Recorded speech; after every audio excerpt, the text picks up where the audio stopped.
Assalamualaikum warahmatullahi wabarakatuh. Ketemu lagi dengan saya, Isdiana Kusuma Ayu di Dosenku Online.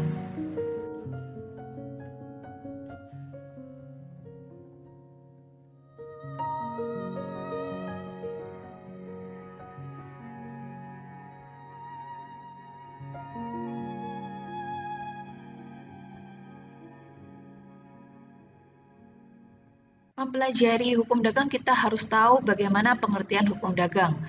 Pengertian hukum dagang itu tidak diatur secara khusus di dalam KUH Perdata maupun di dalam KUHD, sehingga para tokoh hukum memberikan pengertian terhadap hukum dagang.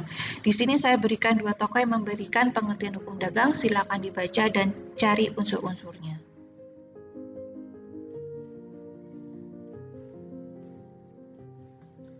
Dari pengertian yang diberikan oleh dua tokoh tersebut, akan kita ketahui bahwa hukum dagang merupakan hukum perikatan yang timbul di kalangan orang-orang yang menjalankan perusahaan.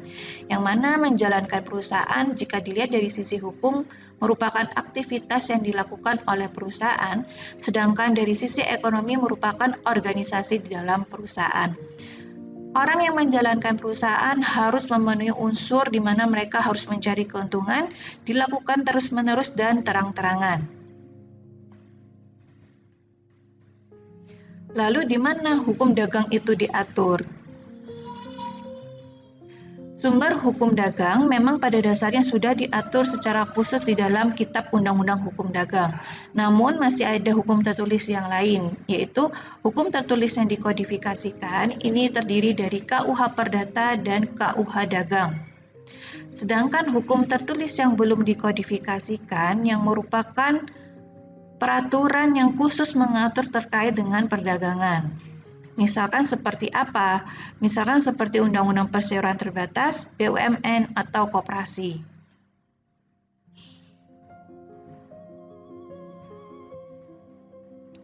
Lalu bagaimana hubungan antara KUH Perdata dan KUH Dagang?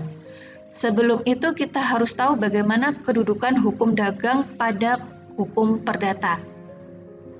Yang mana kalau kita masih ingat, jika kita belajar di dalam hukum perdata, berarti kita sedang membicarakan hak dan kewajiban antara individu di dalam masyarakat. Sedangkan ketika kita mempelajari hukum dagang, kita sedang membicarakan berkaitan dengan aturan hukum yang mengatur hubungan antara orang di dalam perniagaan. Sehingga dari pernyataan tersebut dapat kita ketahui hubungan KUH Perdata dan KUH Dagang. Di sini ada lingkaran, di mana lingkaran besar ini merupakan KUH Perdata, sedangkan lingkaran kecil ini merupakan KUH Dagang. Yang mana lingkaran besar ini memiliki sifat lex generalis, sedangkan KUHD yang memiliki lingkaran lebih kecil ini merupakan lex specialis. Hal ini dapat dilihat di dalam pasal 1 dan 15 KUHD, yang mana dapat kita simpulkan bahwa hubungan KUH Perdata dan KUH Dagang adalah lex specialis derogat legi generali, yang mana peraturan yang khusus yaitu KUHD dapat mengenyampingkan peraturan yang umum yaitu KUH Perdata. Jika kita sudah tahu bahwa hukum dagang diatur di dalam KUHD, kita juga perlu tahu bagaimana sistematika dari KUHD itu sendiri. Dia dibagi menjadi 3 buku, yang mana buku pertama tentang perniagaan, buku kedua tentang hak dan kewajiban, dan buku ketiga tentang kepelitan. Buku ketiga sudah tidak berlaku lagi dan sudah diatur di dalam Undang-Undang 37 tahun 2004. Hal yang perlu kita ketahui lainnya adalah bagaimana sejarah hukum dagang. Pada awal mula KUHD dibentuk tidak pernah menggunakan istilah perusahaan ataupun pengusaha. Jika kita melihat di dalam KUHD mereka menggunakan istilah dagang karena memang hukum dagang pada awal mulanya itu mengatur para pedagang. Hal ini dapat dilihat di dalam pasal 2 sampai dengan 5 KUHD.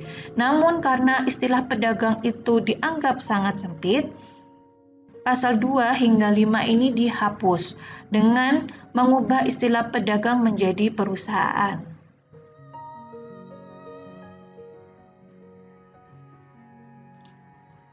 Setelah tahu bagaimana sejarahnya dari hukum dagang, kita juga perlu tahu konsep pokok hukum dagang itu apa. Yang pertama adalah perusahaan. Yang kedua adalah pekerjaan. Yang ketiga yang merupakan konsep pokok hukum dagang adalah pembukuan. Pembukuan dari perusahaan. Lalu siapa yang menjadi subjek dalam hukum dagang itu? Sama halnya di dalam hukum perdata, bahwa subjek hukum di dalam hukum dagang adalah orang perorangan atau naturally person dan badan hukum atau reh person. Namun karena kita membicarakan hukum dagang, tidak hanya dua ini saja, melainkan ada badan usaha yang tidak masuk di dalam badan hukum seperti CV ataupun firma.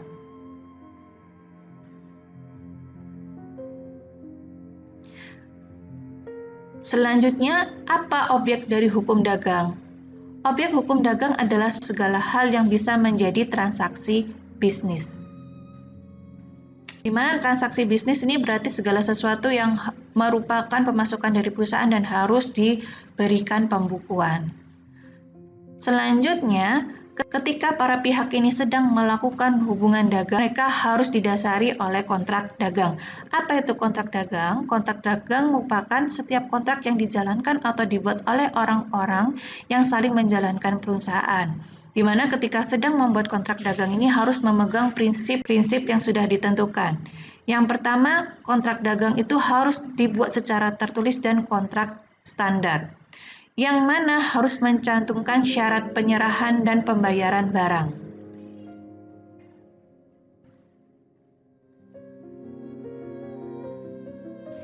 Ketika para pihak di dalam hukum dagang itu sedang melakukan transaksi bisnisnya, pasti suatu ketika akan terjadi sengketa dagang. Siapa saja yang bisa terlibat di dalam sengketa dagang? Yang pertama yaitu antara subjek hukum itu sendiri, orang perorangan ataupun badan hukum, ataupun badan usaha yang non-badan hukum, merupakan subjek dari hukum dagang. Namun, bisa jadi sengketa dagang itu terjadi antara subjek hukum dagang dengan negara. Ketika ini terjadi antara subjek hukum ataupun subjek hukum dengan negara, penyelesaian sengketa dagang pun harus memenuhi prinsip yang sudah ditentukan. Yang pertama, harus adanya kesepakatan para pihak pada saat pembuatan kontrak dagang. Adanya kebebasan memilih hukum, lalu dia harus adanya itikat baik, di mana penyelesaian sengketa dagang ini dapat dilakukan dalam 4 forum: negosiasi, mediasi, dan konsiliasi, serta arbitrase. Saya rasa cukup untuk materi kali ini. Jika ada pertanyaan yang ingin kalian sampaikan, bisa kalian tulis di forum yang telah saya buat di rpsonline.unisma.ac.id. Nanti kita akan diskusi di forum tersebut. Saya kira cukup. Terima kasih. Wassalamualaikum warahmatullahi wabarakatuh.